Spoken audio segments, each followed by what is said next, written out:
ओम नमः शिवाय। श्री शिवाय नमस्तुभ्यम। श्री आदिशक्ति पार्वती माताए नमः। श्री विघ्नेश्वराय नमः। श्री लक्ष्मी नारायणे नमः। श्री सरस्वती ब्रह्माय नमः। श्री सियारामे नमः। श्री रामदास हनुमाने नमः। श्री राधेश्यामे नमः। हे शिवजी, તમારી કૃપાથી હું આ શિવ પુરાણ વાંચી રહી છું અને મારી મમ્મી અને તમામ શ્રોતા શિવ પુરાણ સાંભળી રહ્યા છે.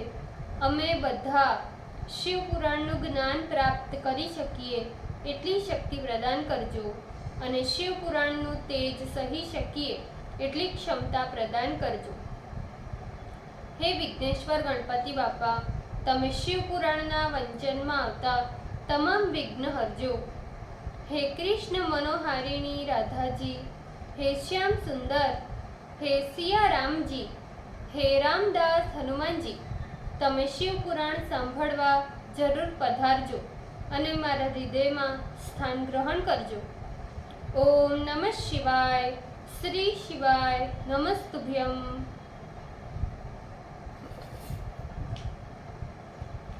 पंचम संहिता 31वां अध्याय, पेज नंबर 1455. नारद को दक्ष का श्राप. शौनक जी बोले, हे सूत पुत्र, देवताओं, दैत्यों, गंधर्वों, सर्पों एवं राक्षसों की सृष्टि का विस्तार पूर्वक वर्णन कीजिए. सूत जी बोले, जब दक्ष प्रजापति की वीरण प्रजापति की कन्या वीरणा में उत्पन्न हुई प्रजाओं की वृद्धि नहीं हुई, तब उन्होंने तपस्या में निरत रहने वाली सृष्टि का आवाहन किया.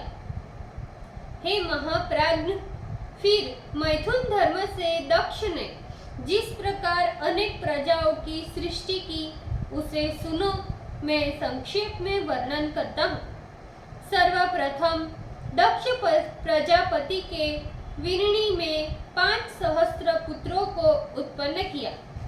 उनको उत्पन्न हुए देख नारद जी ने, जिन्होंने सुन रखा था कि ये सारी सृष्टि ब्रह्मदेव से उत्पन्न हुई है, इसके अनंतर कश्यप द्वारा दक्ष की कन्याओं में सृष्टि का विस्तार होगा.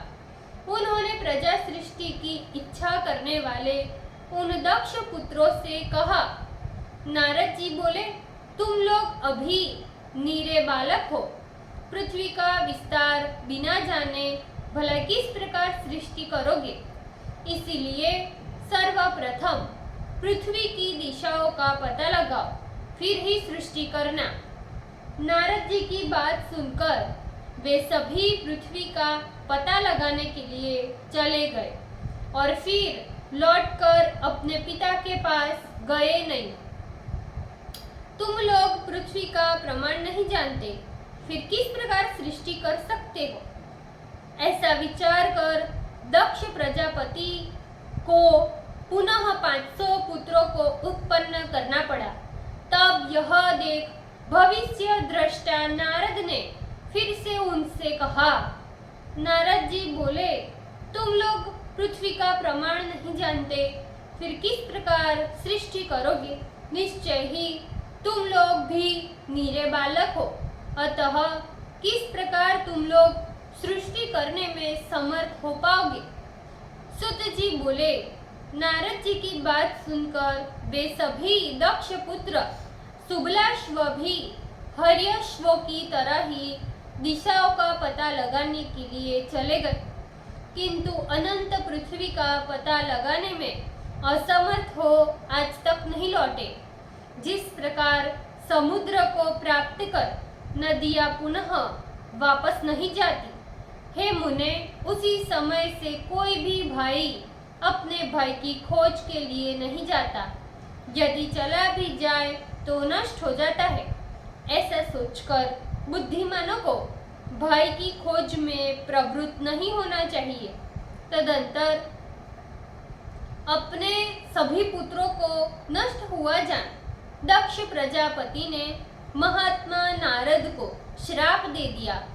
हे कलह प्रिय, तुम कहीं भी स्थिति प्राप्त नहीं करोगे और जहाँ जहाँ तुम्हारे चरण जाएंगे वहाँ वहाँ अवश्य कलह होगा।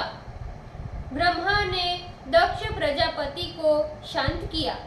तत्पश्चात उन्होंने अपनी विरिणी नाम की भार्या में 60 कन्याओं को उत्पन्न किया, ऐसा हमने सुना है। उन्होंने 10 कन्याएं धर्म को, 13 कन्याएं कश्यप को, 27 कन्या सोम को, 4 कन्याएं अरिष्टमेमी को, 2 कन्याएं ब्रह्मपुत्रों को, 2 अंगिरा को और 2 विद्वान कृशाश्व को दी। अब उन सभी कन्याओं का नाम मुझसे सुनो। हे मुने, अरुंधति, वसु, यामी, लंबा, भानु, मरुत्वती, संकल्पा, मुहूर्ता, संध्या और विश्वा, ये 13 धर्म की पत्नियां हैं। इनमें धर्म द्वारा उत्पन्न किए गए संतानों का मैं वर्णन करता हूँ, सुनो। विश्वा के विश्वे देव, साध्या के साध्यगण उत्पन्न हुए।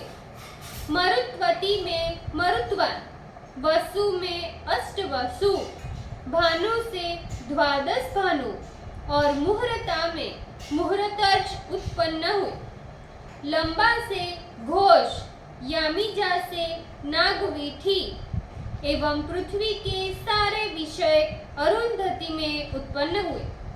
संकल्पा से सत्यवादी संकल्प हुए। हे शौनक, अब वसु से उत्पन्न हुए उसके अयादि 8 पुत्रों को सुनो। अय, ध्रुव, सोम, धर, अनिल, अनल, प्रत्युष, प्रभास नाम वाले ये 8 वसु के पुत्र हैं। अय के पुत्र वेतंड, श्रम, शांति एवं मुनि हुए। ध्रुव के पुत्र समस्त लोगों को उत्पन्न करने वाले भगवान काल हुए। सोम के पुत्र भगवान वर्चा हुए, जिनसे लोग वर्चस्वी होते हैं। धर के पुत्र ध्रविण एवं हूतहव्य हुए। मनोहरा के शिशिर, प्राण एवं रमण हुए। अनिल की शिवा नामक भार्या में पुरोजव एवं अविघ्नात गति नाम से 2 पुत्र हुए।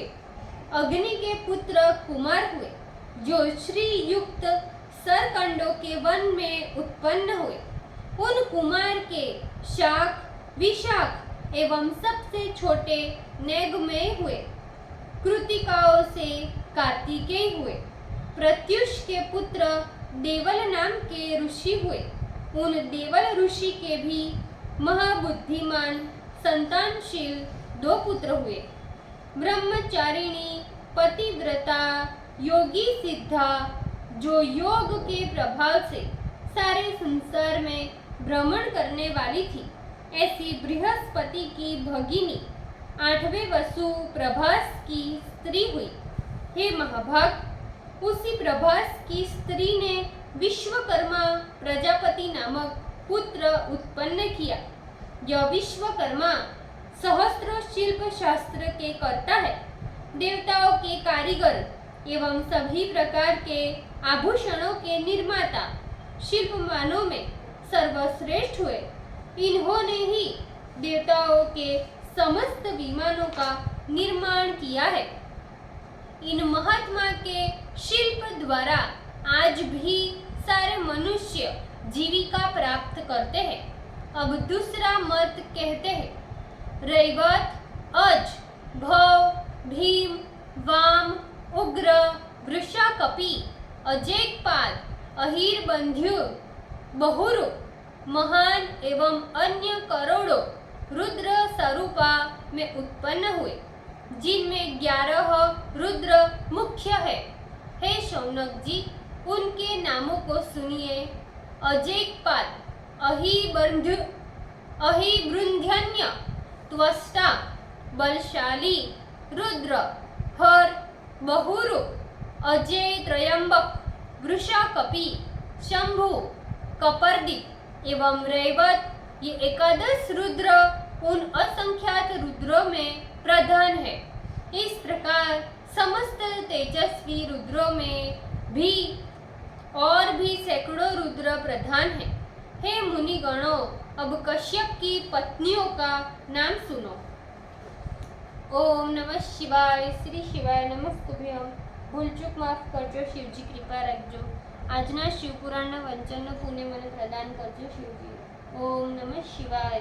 શ્રી શિવાય નમસ્તુભ્યમ।